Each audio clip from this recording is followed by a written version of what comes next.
the side control on the far side. Okay. What else? Leg drags and Toreando. So let's say I'm trying to Toreando, but I can't expose the pocket of the hip. I can drive this knee down, and now I'm in the flank position, and now I can finish with a leg drag. Okay? Need a knee pass off, and we pass. We can also go from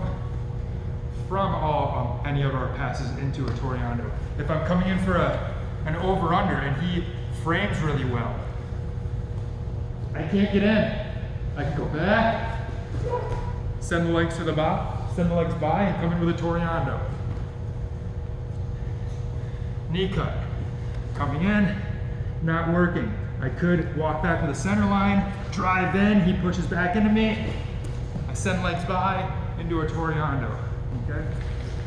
So this idea that we can drive into them and then come back out, or we can start on the outside and anytime we can drive back into them.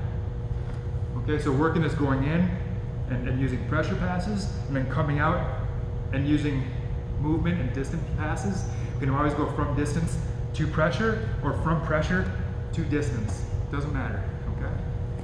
So that's all, that was really good. One real quick recap and then we'll close off the video. First things first, I come up, I prefer no-gi grips. First I can use a little misdirection. Play with me a little bit. A little misdirection to this way and then this way.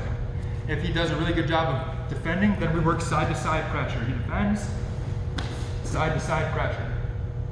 Once we get to this side to side pressure, the next thing is we have to expose the pocket of the hip. We go to the side, I can either do a knee press, I can do a kneecap insertion, I can take an inside knee post. All ways to expose the pocket of the hip. Once I have the pockets of the hip exposed, I need to beat the frames. I can do so with space. I can do so with a shin mount for more stability. And now deal with the frames. From here I use both butterfly hooks. Otherwise I can stay in a V mount and I can use my left side of my body to take his frames out of my way. Okay. The idea is once we're here, then we go through the upper body and beat the frames. If we get to here, we're ready to beat the frames and then he starts defending right away, either turning in or turning away. He turns in, we have a top spin to the far side. Okay.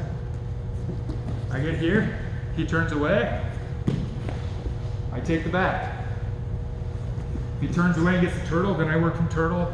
If he tries to re-guard, then I just stay in the pocket of the hips, etc. And then as we already saw, you got to get really good at going from breaking connections and immediately going into your passes. And you've also got to get good at connecting passes together. Using pressure, using distance, using pressure, going back and forth between the two, learning to connect these 7 strongest guard passes together until you have a complete guard passing system and a strong guard passing game. Thanks for watching, guys.